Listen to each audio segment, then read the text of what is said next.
What's up, everybody? Anthony Cosenza here, joined by John Sheeran for the Orange and Black Insider Bengals podcast. Should be a very interesting episode based on what we witnessed on Sunday. Still don't know how I feel about it. Still don't know what we can take from it, but we're going to try and digest it all and talk about it in a succinct and, sensical manner. John, how's it going this week, bud? How you doing? You know, everything's relative. You have that game on Sunday and you don't envy the people like us who have to talk about it, but then things start to leak, and then things are kind of put in perspective. So, I guess I'm just worried that like one of us is going to be involved in the email scandal. So I'm kind of on pins and needles about what's going to happen next. Like the main character can change tomorrow and we have no idea what it is. So the whole thing is just bizarre. That whole thing escalated quickly, to use a Ron Burgundyism. I think we know what you're alluding to there, and totally out of control, disappointing stuff there. Talked about it a little bit on the water cooler chat / headline show that we did yesterday. And, I'm sure there's going to be more to come. I don't know who's going to be the next person spotlighted on that, but regardless, we're talking more Bengals. I mean, that's a big topic, obviously, but we're talking more Bengals, and they had just an incredible game that unfortunately they came on the short side of things. We'll talk about that. We've got an interesting state your case as a potential development on the Bengals roster and what it may look like in week 6 against the Lions. We've got a believe it or not there for that. And then, of course, we've got a preview of the Lions game, kind of a tricky one there. We'll talk all about that. But again, this is the Orange and Black Insider Bengals podcast, part of the Cincy Jungle podcast channel, along with Orange is the New Black with Ace and Zim, Matt Minnick's Coach Speak and Chalk Talk episodes that he provides. And you can get the podcast, in case you're new, you can get the podcast a number of different ways, either by subscribing to our YouTube channel. There's a nice little icon right over there by John's left shoulder there. You can click that to subscribe and then hit the bell to be notified when we go live, when new content is available. And then, of course, we're on every major audio platform. So subscribe to it, whether you like listening to our show, Ace and Zim show, Matt Minnick's show, all of the shows. Subscribe to it. Leave us a review too, if you could, so we know how we're doing, what you're liking, what you're maybe not liking. Hopefully you like a lot of it, though. And we appreciate all the support. I don't know where to start with this one, John. We've got a couple of topics kind of lined up and, highlight talking points. And I guess I'll start with the thing that's kind of sticking in the craw of a lot of Bengals fans right now. You made a nice video about certain things with Joe Burrow, and we'll talk about that in a second. But Zach Taylor and some of the play calls, the ebbs and flows of this game, and some of the wackiness dictating what the Bengals did or didn't do in terms of play calling. I have some thoughts of my own on Zach Taylor's play calling, but I want you to bat lead off here because you've kind of engaged in some back and forth on this. There are some differing opinions on what Zach Taylor did or did not do in this game from a game plan and in play calling standpoint. What do you make of what you saw, especially on the offensive side of the ball with the Bengals this week against the Packers? We called this game a barometer game for the Bengals before last week. And I think it goes beyond more than that. It's a barometer for how the fan base and people following the Bengals analyze and treat Zach Taylor after certain things happen. Like the timeline of Zach Taylor, he's in year 3 now, and a lot of people don't hold the first 2 years against him because he was dealing with Andy Dalton and Ryan Finley and Joe Burrow's injury and COVID in a span of 2 years. People just throw that out the window. Now in year 3, he has a coaching staff that's well put together. He has every leader imaginable that he could want to help guide the roster. And for the most part, the roster is his. But more importantly, as an offensive mind, as a play caller on offense, he has the pieces to put together something very special. And when it doesn't produce like a special unit, that is where the attention goes to, because nobody in the city of Cincinnati or in the state of Ohio is going to point fingers at Burrow despite 2 costly interceptions in this game. It's going to be pointed at the guy who's making the decisions, who's calling the plays, who was hired to be what Sean McVay is with the Los Angeles Rams. And that is what happened after Sunday, because when they lost by 3 after 5 potential game-winning missed field goals happened, 2 came against the Bengals in that sense. The attention all went to Taylor because of some decisions that he made towards the end of the game, and that's what we remember, right? It's just recency bias in that sense, even for a 3.5 hour affair. But watching the game back, I don't think this is the game to point the fingers at Taylor and call him incompetent at his job. You can look at the 2 drives that the Bengals defense bailed the Bengals offense out of after their first drive, which ended in a 3-and-out. Chidobe Awuzie had an interception. He returned it to basically midfield for the Packers. Everything that happened leading up to the Packers' next possession, it was completely execution-wise as to why it failed. It had nothing to do with Taylor's play calling. There was a batted line at the line. There was a batted ball at the line of scrimmage. There was Samaje Perine getting bull rushed in pass pro, and then there was just a 3rd and 18 check down to Uzomah. They punted into the end zone on like 4th down. And then the next possession, the Bengals get the ball at the 50-yard line because of a shank punt from the Packers. There's a 7-yard run from Samaje Perine. There's a Jamar Chase drop on a 15-yard comeback, and then Trey Hopkins misses a blitz. Burrow's hit as he throws a 9-ball to Chase, who's open, and then they have to punt again. There's no issues with play calling or execution or game script or just overall designs with those. Is completely execution wise, and that basically was the theme for the first 3.5 quarters of this game. And even in the first touchdown drive, like those were good concepts, those were good creativity and stuff like that. A lot of the bad things that happened in this game had nothing to do with Zach Taylor, but because the offense scores 22 points and they're all out there healthy, we don't look at the execution failures first. The problem isn't just a lack of sustained creativity from Zach Taylor, because that is basically the main issue. It's the flaws in execution are amplified because of the inconsistency of creativity. There's creativity in spurts here, but because it's not at the level of the Bills or the Chargers and the Chiefs, the flaws in execution get amplified because they hurt that much more. Well said. I think there are 2, like you kind of said, there are 2 separate conversations to have here. There is the lack of execution, the lack of when the right plays are called and dialed up, they're not always executed. But there are some things to call into question. I'm going to pull something up in just a second here to kind of illustrate what I'm talking about. But, I think the other issue that a lot of fans have, and I love, I guess, when you have Burrow and Higgins and Chase and all these exciting players on offense, you feel like, man, we should be scoring on almost every single drive. Obviously, that's not realistic. There are teams that seem to score almost at will, the Chiefs at times and all kinds of other teams. The Chargers seem to be on that pace now. I think there are just a long sets of dry spells on offense that seem to be maddening, and that could be attributed to both a lack of execution and also some questionable play calling. Now, what I'm really talking about and what I'm going to show here, John, this is on NFL.com. I usually pull this up for the post-game shows and whatnot. I want to pull up some of the decisions in some of these downs and distances and that sort of thing. So you go here.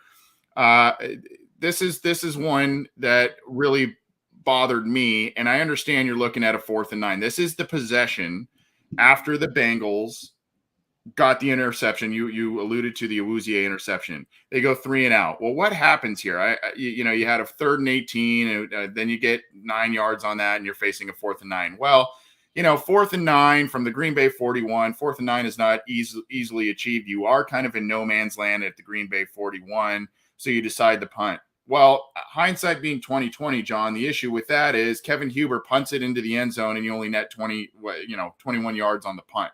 So at that point, you're kind of sitting there saying, well, why didn't you just go for it at that point if that was going to be your result? Or why didn't you maybe move it back a little further? Whatever the case may be, to get you into a situation where you're not netting 20 yards on a punt.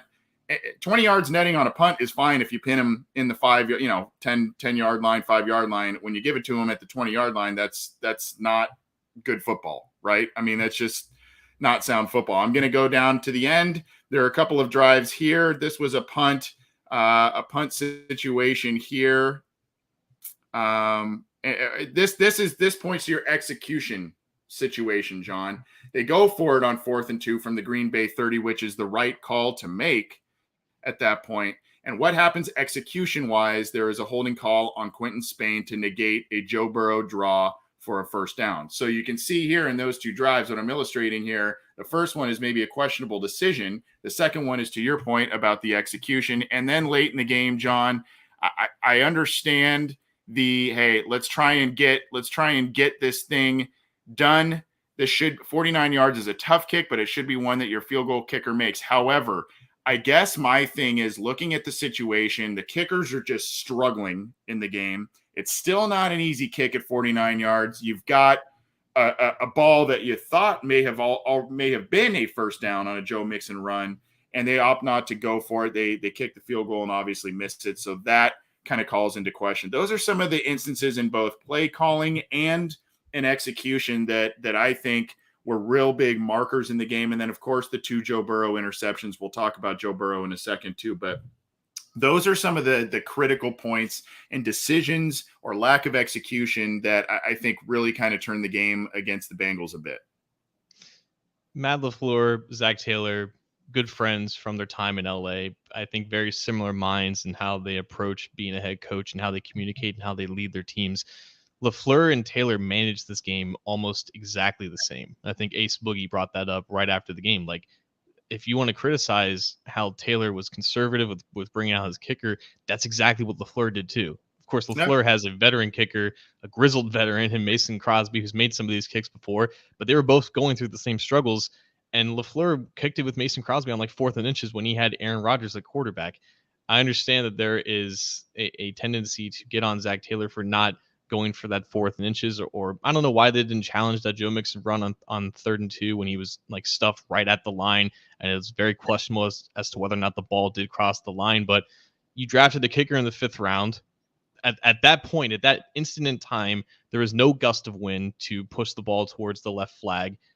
Like, you have Evan McPherson inside 50 yards. The game is on the line. He's made 2 of these kicks in that same end zone in the last month. I don't have an issue with that necessarily. I think, and it was funny because there were 2 individual situations where McPherson could have been sent out for like a 57-yarder or a 59-yarder earlier in the game, and he decided to punt. He decided to play field position against Aaron Rodgers, and I think that had something to do with it. They had faith in Kevin Huber to pin them inside their own 10, and then ended up, I think, going into the end zone twice in those situations. So you only flip the field like for 15 yards, but that was the whole plan, right? We default to conservatism against teams where the talent disparity is actually greater in the NFL because we don't want to give those teams advantages when we don't have to. We want to control what we can control.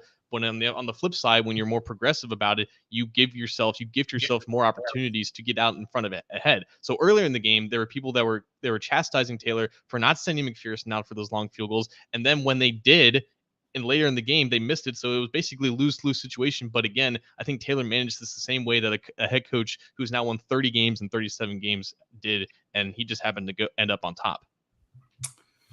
Well, let's transition a little bit to Burrow because, you mentioned, and you're kind of right in saying it, in that, the fans aren't ready to jump on Burrow for 2 kind of egregious interceptions thrown in this game at critical points. They're ready to jump on the coach a bit more. But Burrow, it does shoulder some of the blame here. My thing with him that kind of was a redemption thing was the way he was able to bounce back from both of those bad plays and rally the team, not only to get him back to tie when they were down, 16-7 at one point. And, he got him back after making bad plays. And that's part of the greatness of Joe Burrow, is the fact that he's able to brush off some of these rare bad throws. But here's the thing, and we'll pull up a video that you made, a clip showing the throw in the 3rd quarter that Burrow rolled out on and got, felt I think a little bit of pressure on it, and then kind of threw it up, maybe trusted his arm a little too much on that. And instead of kind of saying, putting the ball in a place that was either going to be out of bounds and incomplete, or only a spot his receiver got it, he kind of made it a contested ball, and it was an interception. And that, John, was a critical point in the game because the Bengals had just scored that 70-yard touchdown to get them back in the game right before the half. You have halftime, and they get the ball right away. They're moving a little bit, and then this interception happens. So they couldn't capitalize on what they usually like to do, which is score right before half and score coming right out of half. So talk about that, if you will, a little bit in the decision-making process there. Is it just my feeling is that this is still technically a rookie. Burrow's still a rookie. I mean, he started 15 games at this point. So, I mean, he's still kind of a rookie quarterback in a sense. So you're still going to get some of these growing pains. But I'd like to hear, and I'll pull up your video here, but I'd like to hear what you have to say about this particular throw and maybe even the other interception. I brought up this play because I felt like it contradicted the narrative that Zach Taylor is not putting his personnel in positions to succeed. He's not. He's telegraphing his overall plan too much to opposing defenses. He's not leveraging, I guess, manipulation in the way that creative play callers do. This play, I think, disproves that because you have heavy 12 personnel. You have 2 tight ends, 3 offensive tackles. The guy at the top right of the screen, that's Isaiah Prince. That's the 3rd offensive tackle, and he's going to motion in towards the formation. The only receiver on the field right now is Auden Tate, a guy that they don't throw the ball to. He primarily blocks when he's on the field. This is keen all 11 Packers defenders that this is probably a run. What is the best play call in this situation for Zach Taylor when you have this personnel out here and you have the defense thinking one thing? Play action. Like, under center, the Bengals run the ball like 80% of the time or something like that. This is keen in the Packers that this is going to lead to one thing and one thing only. And the Bengals decided to run play action off of this and take advantage of the safeties crashing down on the play and then go deep, have 2 vertical routes with Auden Tate and CJ Uzomah. The problem is Trey Hopkins gets sideswiped by Kenny Clark, who's a very good player, and ends up rushing Burrow's rollout out of the pocket. He's going to make a throw on the run here, but ideally you don't want a guy right on your backside when that happens. But this is the difference between a guy like Joe Burrow and a guy like Josh Allen, Aaron Rodgers, Patrick Mahomes, dare I say it, Justin Herbert. Like, Burrow, he can't make this throw in this scenario. He just doesn't have that caliber of an arm, but he has the look. He has the separation from Tate. The play worked perfectly aside from Hopkins missing that blocker, getting sideswiped way too early. If Burrow has more room to kind of set his feet and gather himself, maybe he makes that throw. Maybe he puts it on the outside shoulder of Tate. And Zach Taylor is praised for this advanced level of play calling, but Burrow, in the aggressive manner that he is, you want your quarterback to trust his arm here. You want him to make that throw because the play is there. The receiver is there. Unfortunately, he doesn't have the arm in this scenario. But again, no one is going to blame Burrow for being aggressive. They're only going to look at why doesn't he do more of these things? Well, he doesn't do more of these things because I don't think he fully trusts some of the key components of his personnel just yet. I think this ties in well with maybe what we were talking about a second ago with the play calling and personnel usage, etc.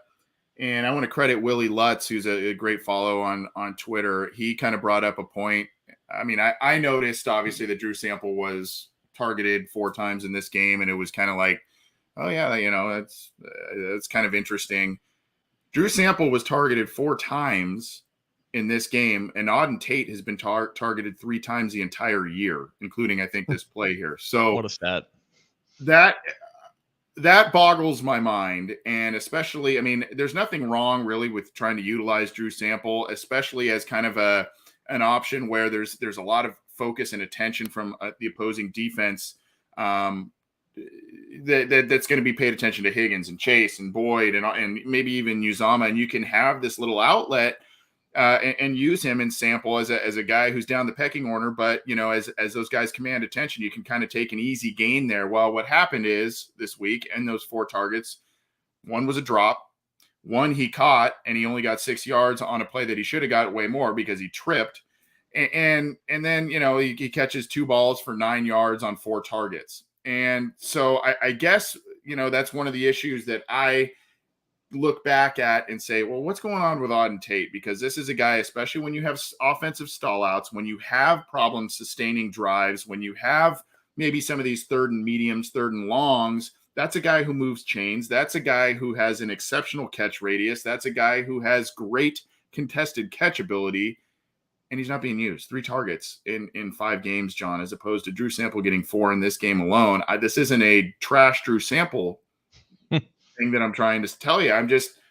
I'm puzzled by that. And I guess I can see where some of the frustrations that Auden Tate has quietly shown over the past couple of years, I can see where they maybe stem from going forward. And I know we maybe build Auden Tate up to this legendary status at times that he doesn't really have, but I still think he can be an effective weapon in this offense. They're not using him.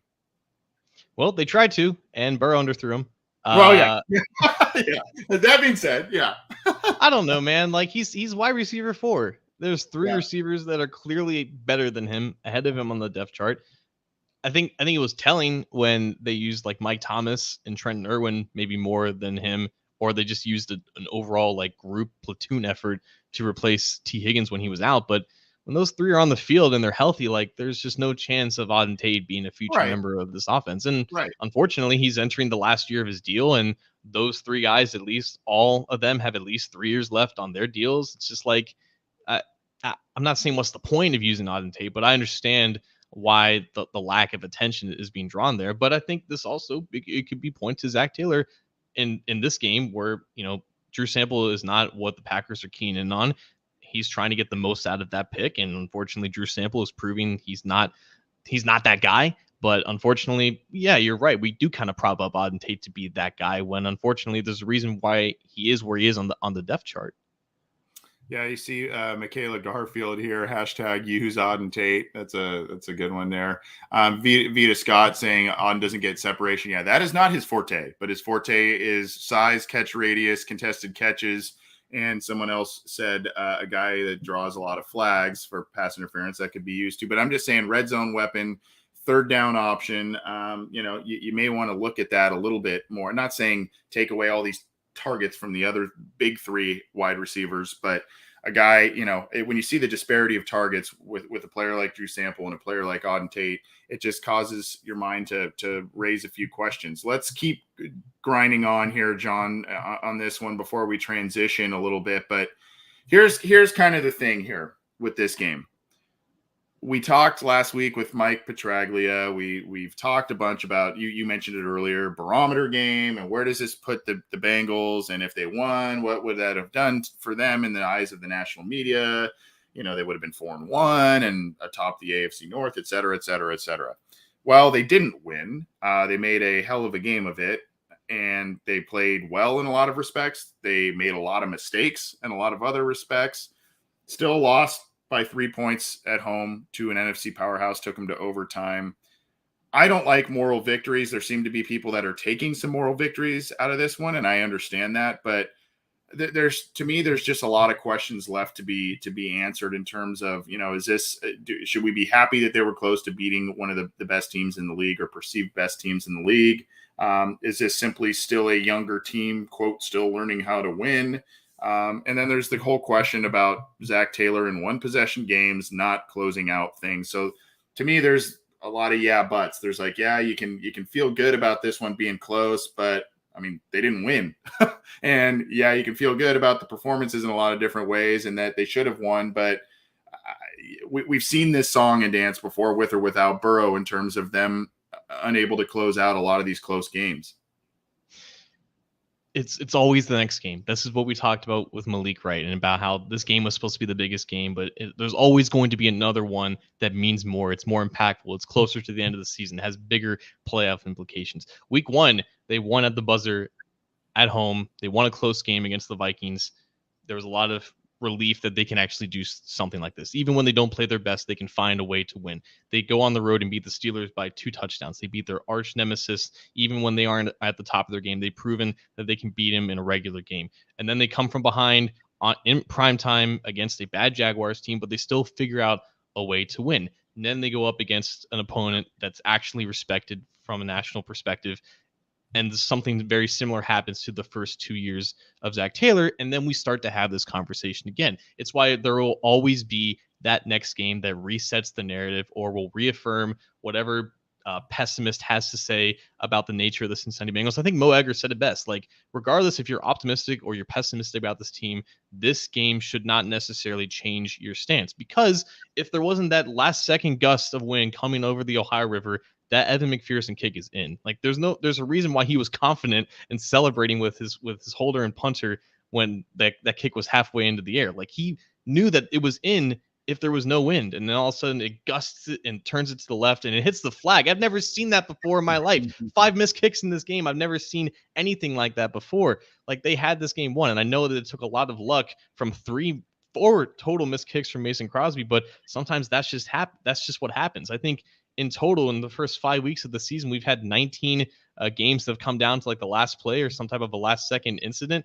This season is crazy, and it's because of these games. That's the reason why. So sometimes these games happen, even though this has been unprecedented. Like, these games will be ugly. I think you're very, very, very confident about how the defense did. They held the Packers to a field goal and a field goal and a missed field goal and a missed field goal in the second half when they were playing from behind.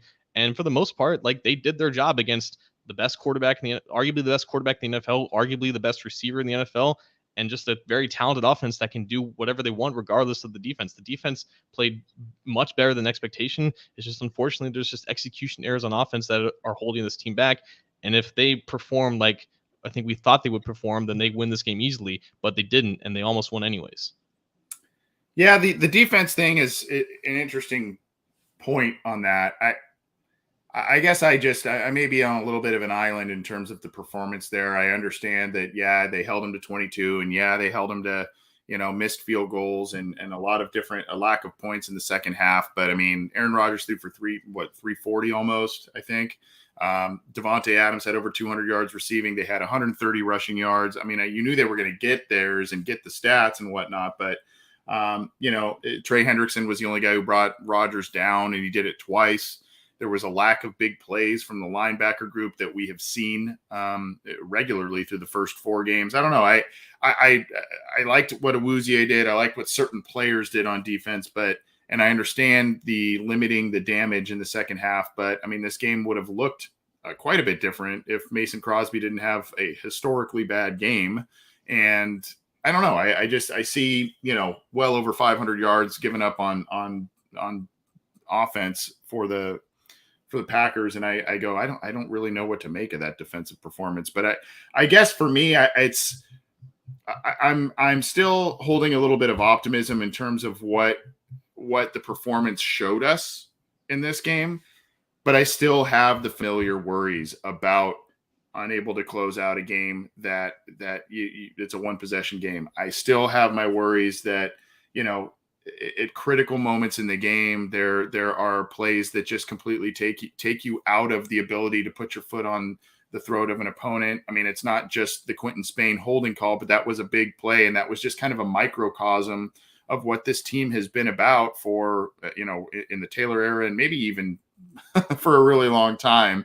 It's just, you have a moment where you can kind of seize control of a game and beat a really good team. And, you just kind of either self-inflicted errors or you don't capitalize. And that bothers me a little bit, especially when that was against a good team and you feel like they could have won the game.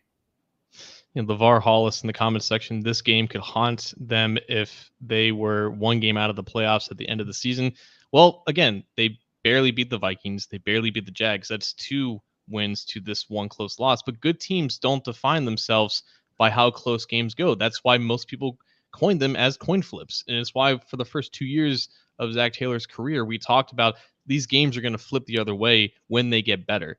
And that's why it's not a good, competent way to judge a team based on how they do with close games, because most of the time, on a year-to-year standpoint, they kind of reverse because it's mainly just luck. It's something as trivial as that kick from Evan McPherson. Like, sometimes it'll go your way, sometimes it won't. But if you're not confident in them winning out close games, then I think that's more an indictment on how you feel about the team in general. And if you proclaim, I'm not talking to you, Anthony, I'm just talking to the fans in general. The collective we.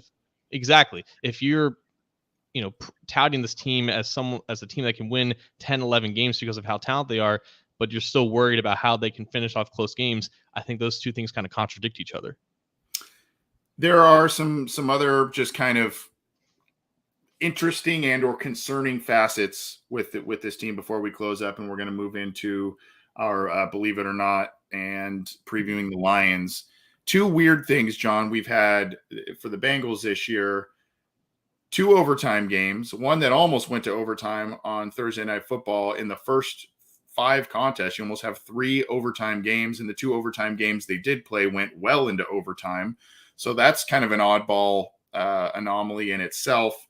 And then, of course, the rookie kicker who didn't miss through his first 6 professional games, preseason and pros, Yeah, he kicked the game winner in a big win against Jacksonville, but he's now missed 3 in the last 2 games after starting off perfect.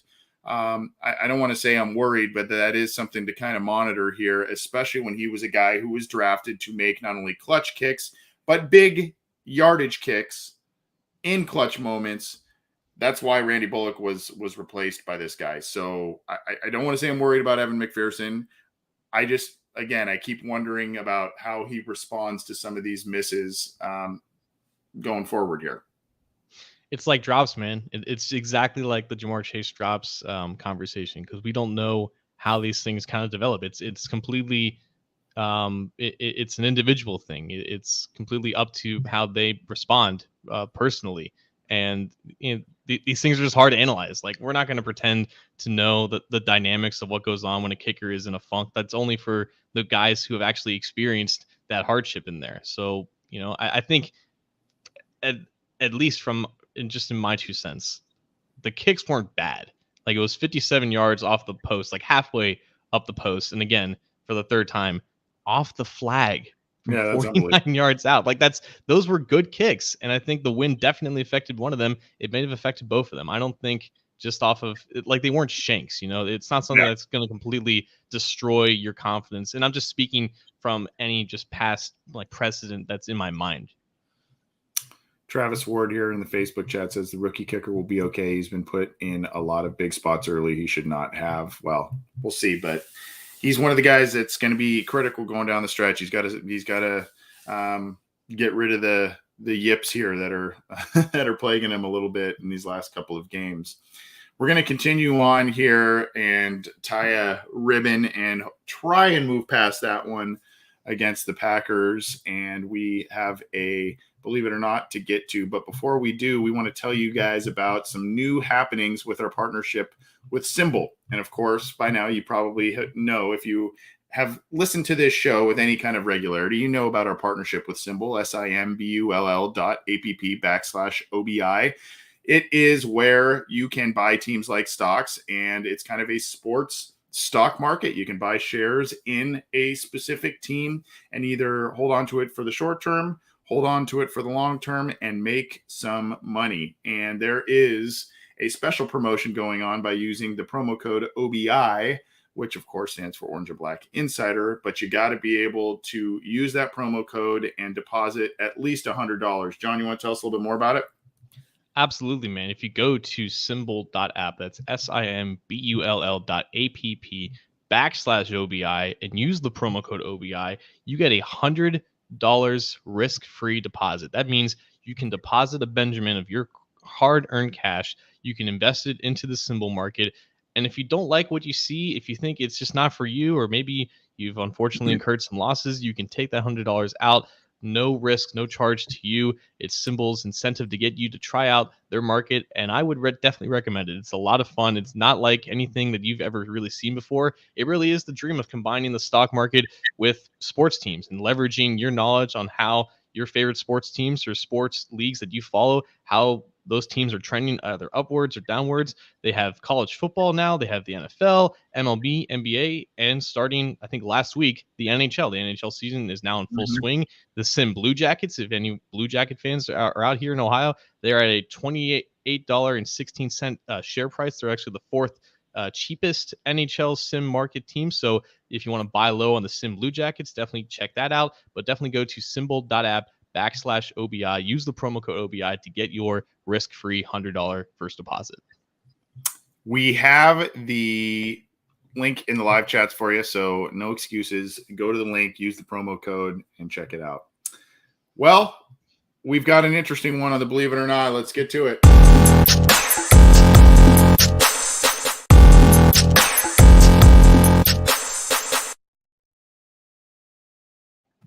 What do you got for us, John? So we have an interesting development happening with the offensive line, the Bengals offensive line. Following Sunday's game, we learned that rookie right guard Jackson Carman is on the COVID-19 list. It's unclear if he has contracted the virus or if he was just a close contact. Regardless of that, there is a protocol that he has to go under, 2 negative tests in like a span of like 2 days, assuming that he is vaccinated. regardless of the matter, he cannot practice. He did not practice Wednesday, and the Bengals have to move forward under the assumption that he's not going to play. Again, we don't know if he is or if he is not going to play. That's just still up in the air. If he does not play, there are a couple options that they could have done, but they are going with one of them. One of the options was to move Quinn Spain to right guard, where he did play for bits and pieces last year in his first year with the Bengals, and have rookie Deontay Smith start at left guard, where he was primarily at during the preseason. Or you can keep Quinn Spain at left guard and have the rookie play his first NFL snap at a position that he's never played before, either in college or the preseason. They are going with the latter, and there's a reason why they're going with the latter. It's because even despite the fact that Deontay Smith did not play right guard in the preseason when he just stuck to one side, Zach Taylor talked about it in his Wednesday press conference that offensive line coach Frank Pollock, as soon as the season started, it's no longer sticking to just one spot. It's, you guys are backups. You guys have to be versatile. You have to be ready to fill in at multiple positions. And Deontay Smith has been practicing at multiple spots, including right guard. So it's not like they're just throwing Smith potentially in to the fire at a position that he's never even practiced at before. He has taken reps at right guard. And if Jackson Carman remains on the COVID reserve list, then he will make his first career start Sunday against the Lions at right guard. But the question is, in regards to Smith, this is an interesting time for him to enter the lineup. There was some optimism regarding Jackson Carman after his first start against the Steelers. He played relatively well. He had some ups and downs, but for the most part, he played a pretty clean game. He then turned around after 4 days and had a little bit of a rough outing against the Jaguars, but again, short rest. Haven't really done that before as a professional. Kind of put it behind you. Last Sunday against the Packers, he was arguably the Bengals' worst offensive lineman, and that was a close call between him and Trey Hopkins, who we can maybe talk about a little bit later. But simply put, Carman was not good against the Packers, and that was a little disappointing because the Packers don't really have a strong defensive line. Kenny Clark is good, but he's not the pass rusher that he used to be. They have guys like Dean Lowry and Tyler Lancaster. It didn't really matter who it was. Jackson Carman did not play very well, and he was responsible for a lot of the pressures that Joe Burrow was under. So Deontay Smith coming into the lineup right after Jackson Carman struggled in his third start is kind of an interesting timing dynamic. Believe it or not, Anthony, can Deontay Smith steal Jackson Carman's job this week? I think he could. I mean, I'm scrolling through some of the Jackson Carman PFF scores. 53 overall grade on Sunday, credited with 6 pressures, and that's both of those just kind of scrolling are from Chris Rolling over at Bengals Wire, Joe Goodberry, friend of the show, grading a 32.3 PFF score, I think, in run blocking. So, I mean, if you're going to take PFF anywhere close to something as scripture, the grades are not there. The one thing that Deontay Smith, I mean, what I liked about him, I liked him as a project tackle of the future. That's what I always liked him to be, given the wingspan and arm length and just kind of raw attributes and athletic ability there. But what I liked about him, John, this spring and impressed me, and I think it obviously impressed the coaches, is they're like, hey, we're going to play you here. And he did pretty well. Hey, we're going to play you here. And he did pretty well. Hey, we're going to give you this responsibility. Did pretty well. Now, again, that was in practice and against preseason competition. It's not regular season starters necessarily, but they kept throwing things at him. And as a guy who was noted as raw and playing positions and doing things that he hadn't really done before, especially at the pro level, he just kept responding, and in large part responding positively to the challenges that they kept giving him. So it's not a let's give up on the Jackson Carman thing if Deontay Smith does get the start and plays well.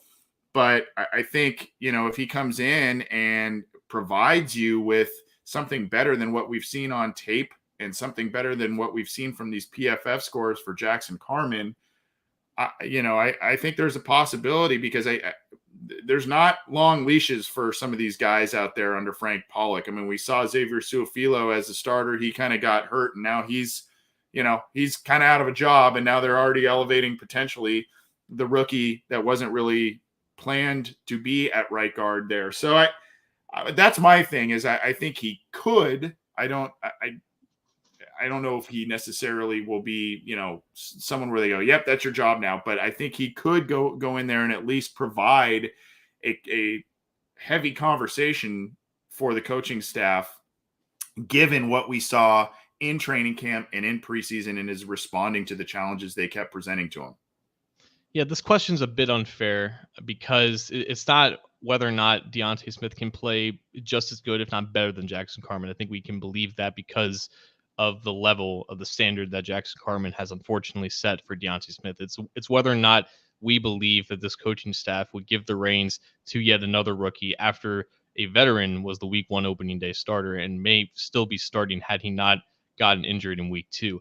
So that in itself is an unknown, but also like this was the one position where there was true competition during the preseason. Yeah, there was some mixed reps going on with Michael Jordan and stuff at left guard, but I think we all kind of assumed that that was Quinton Spain's job to lose because he was still playing well in the preseason. At right guard, it was just a question of like who is going to seize that opportunity, and we kind of landed on Suafilo because he's the known commodity. He's the guy that you can theoretically trust more because he's been there, even if he doesn't provide the most upside. Like you're at least somewhat comfortable with that compared to 2 rookies who, are still rookies, even though one was way more impressive than the other. But you have to remember, like, Deontay Smith was looking really good before he missed, I think, the second or third preseason game and didn't finish the preseason healthy. And then Jackson Carman kind of took the wind out of those sails and then kind of ran away with like the second string job at that point. So Deontay Smith was starting a conversation of his own in the preseason, and that's why we're kind of like talking about this as if he can actually do this, because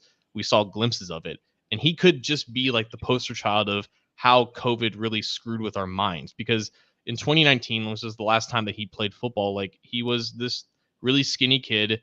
Or I'm sorry, the beginning of 2020 was the last time that he played football before this year. He was a really skinny dude at 6'5". He's like 285 because he was quarantined like 3 times during the late offseason. He wasn't like eating enough. He wasn't training enough because he couldn't because of COVID protocols. So he played his one game in his last year in college at a really low weight. So that basically, in our minds, it made us think like, okay, this guy's a year away because he needs to get into the weight room. He needs to build that good weight back up, and then we can reevaluate in 2022. But he came to Cincinnati like already built at 315, and he did everything that the coaches wanted to at multiple positions, and he looked the part not only from a mental aspect but from a physical aspect. Like he wasn't missing blocks, he wasn't missing with his hands, and he was absorbing power at a pretty decent rate. And I know it's preseason, it's hard to evaluate offensive linemen in general like that, but he's already so far ahead of our own established like learning curve for him that like COVID in itself, it made us like just kind of weary of some of these guys who didn't play. But in reality, he came to Cincinnati prepared to dominate any task, physically ready to do so, which is why I think now against a somewhat weak Detroit Lions interior defensive line, he can actually do this.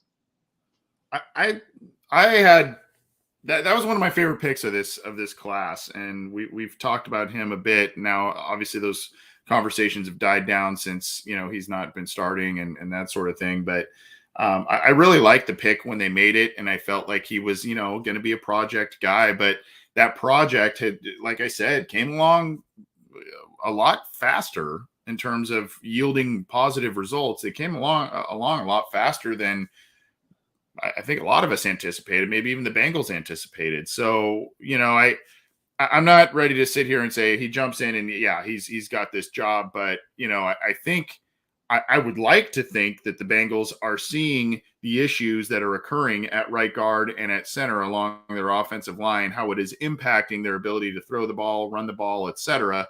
And, I don't want to squash the Jackson Carman thing so soon in his career, but I mean, at some point you got to say, we got to find something that works here. And if Deontay Smith is able to come in there and not get credited with 6 pressures like Jackson Carman did last week, that's something that they will definitely take note of, whether it's reinstalling Carman back in the lineup. And if there are more struggles, there's just a very short leash there and Smith is the guy again, or they just say, hey, we're going to try and go a little slower with Carman, and maybe the plan for him is later this season, 2022, that sort of thing. But I do have high hopes for Deontay Smith. I really do.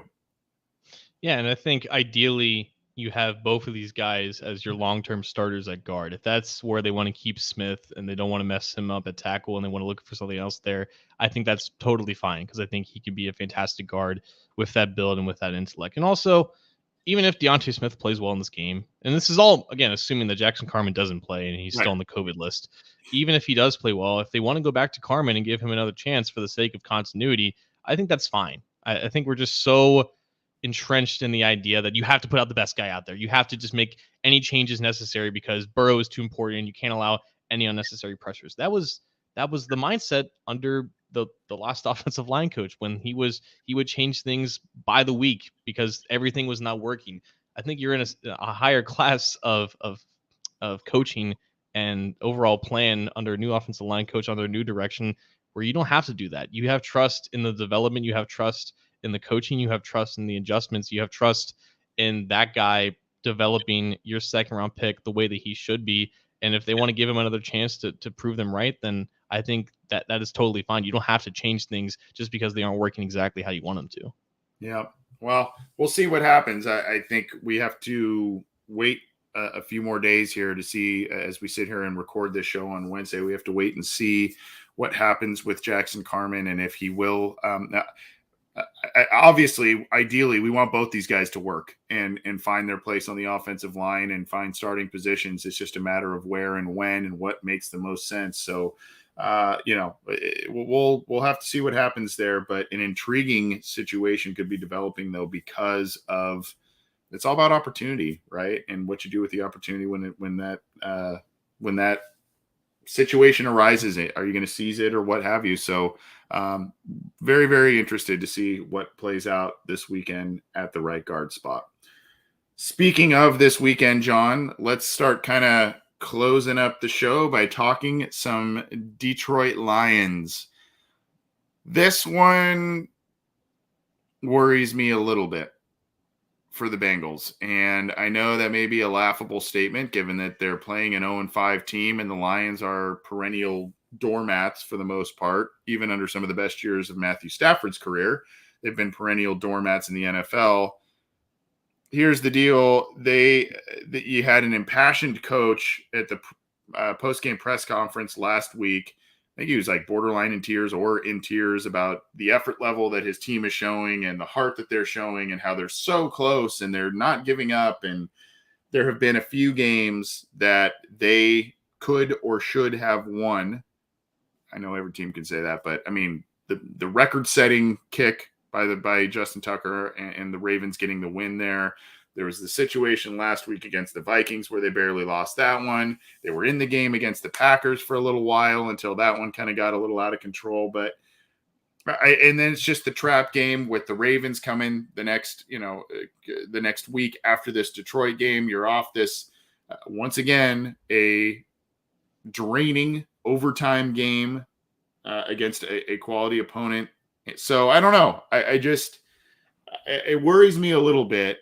I'm not saying I think that the Bengals will lose, but I think that there is a potential of a less than ideal situation going into this week because of all of those factors. For starters, aside from his hilarious caffeine routine, I think I didn't give Dan Campbell enough credit as someone who could potentially be a good head coach. And I think it's hard not to like the way that he goes about it, the way that he truly does genuinely care and stuff like that. And yeah, that is a factor if you want to say it like that, but teams who try the hardest don't always win. And I think that's the biggest case with the Detroit Lions. Like, they've tried harder than any team in this year, and they have no wins to show for it. And I think someone in the comment section was like, are you worried about how hard the Lions are going to play for Dan Campbell? Are we just forgetting what happened to the Bengals 3 days ago and how that was heartbreaking? It didn't lead to Zach Taylor's tears all over their non-cart podium, but I think they're kind of upset right now too, and they're kind of feel like they should be a little bit better than their record too. Like that's not how it works in the NFL. I feel like it's not just a matter of who wants it more or who is pissed the most. At the end of the day, you look at the Lions roster, they're just not very good. They don't have an identity. They have Jared Goff at quarterback, but they don't have a future at that position.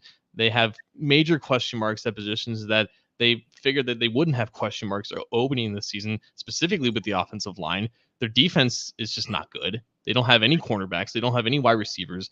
there's no reason why the Bengals shouldn't win this game comfortably. And I understand that the Lions are coming off a tough loss, but at the end of the day, like if you need that extra motivation, if you need to say like, oh, the other team is going to care more, the other team is more desperate, if you need that to boost your level of ability on the field, then you're just not really cut out for this. And maybe that is what the Bengals are. But if everything goes to how it should be, if you would simulate this game 1,000 times, the Bengals win 980 of them. Like that is how confident they should be with this game. And I know they can't be overconfident and just completely just lose sight of everything. You have to still execute and stuff like that. But the Bengals have clear advantages basically all throughout this game.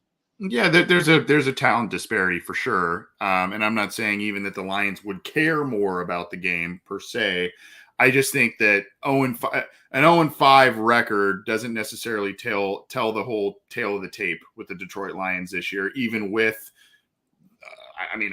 I'm struggling. I know they have Amon-Ra St. Brown at wide receiver, and I know that because he's an SC guy, and I was watching where he went this year. But I'm kind of going, who was Jared Goff throwing to? I know they have DeAndre Swift. You know what I mean? I'm kind of like, who are some of the people on this team? But I just there's just elements there, and maybe it's just ghosts of Bengals past that make you think that way a little bit. I want to get to a little bit of an injury report so everybody gets up to date. By the way, John, this is just a hilarious title by you here. Joe Burrow is on a word count, not a pitch count, a word count because of the throat contusion situation. Apparently, he is not speaking very much, doesn't have much of a voice, as those of you who tuned into our show yesterday knew that he was released Sunday night from the hospital and there were no further issues. They did some testing and whatnot, but he is on a word count. So that's another situation that, how's that going to affect the offense, their performance, et cetera. But aside from that, a big one, there's kind of some moving parts and different things that the Lions have had to endure. Frank Ragnow, our man crush center for the Detroit Lions, is now out for the season. I think he's having surgery on a toe. So he will be out for this game, which is a big win for the Bengals defensive line as they try and get right this week. And then I have not seen the actual article, but I'm seeing some buzz about Penei Sewell potentially being moved to right tackle from left tackle, Taylor Decker going in at left tackle. So there are some situations there, but you want to run us through what we're seeing here in terms of the Bengals side of the injuries with what they're dealing with. Yeah, so Trey Hopkins, as you can see, had another basically scheduled rest day with that knee. There's, I think, still a concern about whether or not he is actually 100%. Maybe he's just fighting through the final stages of that kind of healing in itself. Darius Phillips had an apparent illness, so he did not practice either. Then you had a bunch of guys who were limited. Joe Mixon's still working back from the ankle injury, as is Mike Thomas, who missed last Sunday with his ankle injury. Quinton Spain had a personal day. Deontay Smith, interestingly enough, was limited with a knee injury. I don't know if that was the same one that caused him to miss. I don't know if that's the same injury that caused him to miss the end of the preseason. I think it was, though. So, and then Joe Burrow, I guess, can't talk right now or doesn't, or has people telling him not to talk just to be sure. But the whole thing was like, when you're on the road, you basically go with silent count to negate the crowd noise. So there's going to be a lot of nonverbal communication anyways, but I'm assuming it's not going to be that big of a deal. And just to get to some things that weren't in the article, that was my bad. Khalid Kareem is starting his 21-day evaluation period off of IR. So the team put him on IR just after they finalized the roster. So he had a 3-week basically term to be on IR. He's been on IR for now 5 weeks. So it's very likely that as long as he looks good in practice, he makes his 2021 debut, which is good news for the defensive line. And on the other side of the ball, or on the other side of the field, Taylor Decker started his 21-day evaluation period as well, along with the defensive lineman. So it's debatable as to whether or not they keep Penei Sewell at left tackle, where he's been for the first 6 games of his career, or they put their franchise left tackle and Taylor Decker back there, and they switched up with Sewell. It's going to be interesting to see what they do there. Yeah, and then you see here you got 4 others did not practice, including Hawkinson, who has a knee issue. He can be a weapon. And then so Trey Flowers, the linebacker, didn't practice, and they had 3 others as of Wednesday that had limited practice. Jonah Jackson, the guard, DeAndre Swift, who has seemingly been questionable this entire year. Every week, I have him on like one of my fantasy leagues, and every week it's like he went from healthy to questionable. He went from healthy to questionable. He's been playing, but apparently, it seems like it's a weekly thing with him where he's questionable. And then the other running back, Jamal Williams, also limited. So they've got some talent at the running back spot. Swift is a good player. We'll see what happens with Hawkinson, but the Lions are dealing with some injuries there. So that is the latest with that. I guess, and maybe this is just hyperbolic by saying this, but is this a game based on, again, making statements and feeling good about where the Bengals are, feeling good about just everything, especially after how they lost that game last week? Is this a game you feel that the Bengals need to win handily, maybe like how they beat the Pittsburgh Steelers, if not even more so, to kind of make a statement and say, hey, we're still one of the better teams in the AFC. Last one got away from us. We feel like we should have had that. Or is this just, hey, just get the win, and it doesn't really matter at this point? I think this is a game that they should win handily, and however many points you define as handily, like is up to you. I'm trying to look up the spread for this game because I feel like that would be interesting to see. Yeah, they're 3.5-point favorites on the road, so a neutral site. This is like a touchdown game for the Bengals in terms of them being favorites. Like, yeah, they should win this game by at the very least a touchdown, based off of the differences in their rosters, the differences in how far along their visions with their coaches are. Like, they shouldn't have a problem with this game.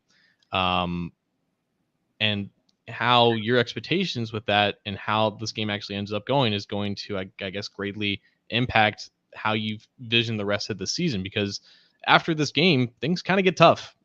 This is the start of a 3-game road trip for them. They go to Baltimore the week after this. They face the Jets at New York after that. And then they host the Browns before a bye week, and then the schedule gets really tough after that. So, like, this is a game that they have to win if they want to be in the playoff race come to the end of the season. And I guess there's a lot of subjective things following a tough loss at home in that fashion, and then coming back and looking strong and erasing and alleviating all the concerns and stuff like that. There's also the parallel of last year where there were questions about the offense. They were coming off of a terrible game in week 5 last year against the Ravens. And then they went on the road to face the Colts in an indoor setting, and the offense looked really good for the first time all season. And that started like a 3-week stretch where the offense was hitting on all cylinders and looking great up until Burrow got hurt. So I don't know if there's going to be that type of cyclical parallel from last year, but it would be a great time to start because there is no excuse as to why this offense with this talent can't produce against that defense. Who's the most important player outside, not named Joe Burrow? Who are some of the important players specifically this week? Obviously, right guard, we talked at length about that. That's a position to watch. And what do you think the Bengals need to do to get this win? My take on the latter question is that they need to start fast. They can't stall out on drives early and give, whether it ends up being false hope or real hope, to the Detroit Lions early in this game. I think they need to just kind of get down.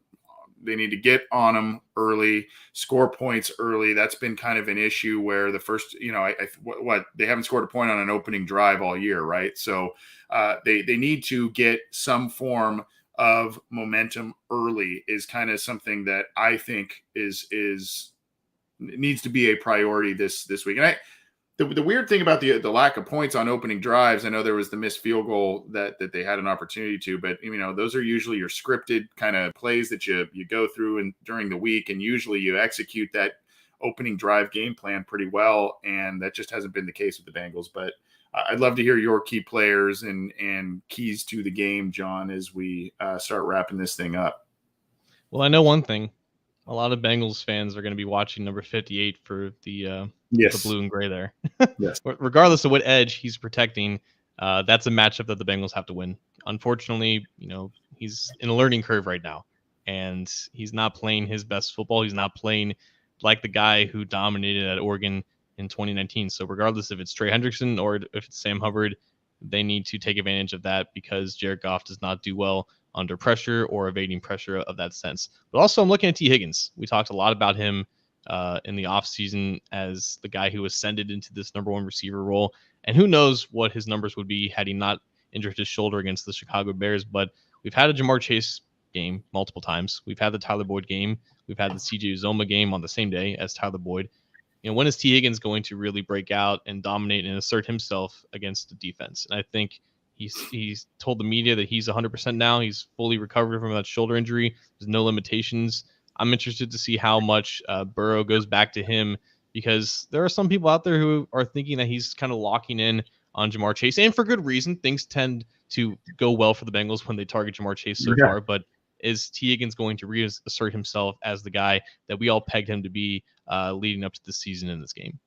Kind of a rough one last week for T. Higgins, 2 drops, one of which was just a critical one at the sideline, kind of started turning up field, it looked like, before he secured the ball. And he kind of said, man, I was up at night thinking about that one. There was another one where Burrow put a ball, it was low and away. It would have been a difficult catch, but it was exactly where it needed to be. He dropped that one. Did have the nice 2-point conversion play, though. So, he's had a couple of touchdown catches. He's been pretty good in the red zone and whatnot, but the injury kind of set him back a little bit. I think this is, to your point, a great week for him to kind of have a big game. It's, I guess, also with the Sewell talk, it's also probably a really good week for Jamar Chase to have a really, really big game. Another one here. He is in some elite company in terms of rookie production so far this season. So it would be nice in this game, highlighting both of the players that likely that pick came down to for the Bengals. It would be nice to see Chase go off and make some plays and help the team win. Do you have a prediction in this one, John? A score prediction? Ooh, the over-under for this game is surprisingly low. Maybe that has to do with the Lions and how the Bengals are playing on defense. But considering the spread is, again, 3.5 for the Bengals, I think Vegas is not expecting either team to eclipse 30, which would disappoint some Bengals fans because they're thinking this in this setting in Ford Field inside a dome against a bad defense, this is the perfect opportunity for that offense to really explode for the first time. I'm going to say they get close to 30. They don't break 30. I'm going to say they win 27-20. Okay. I'll say 26-17 Bengals. I think they win.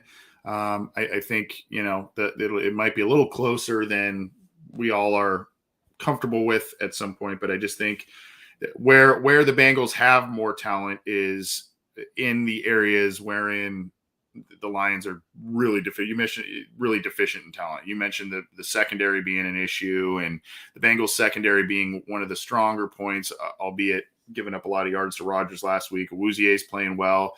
Bates had kind of an off game, but when he's on, he's one of the best in the game. Same with Bell, kind of an off game for him, but he's a guy that, when he plays well, he's really good. So I think that matches up well against the lack of big time talent at wide receiver for the Lions there. So we both have the Bengals winning by a possession or possession plus for the Cincinnati Bengals. I think that's where most people would probably have this one going forward anyway.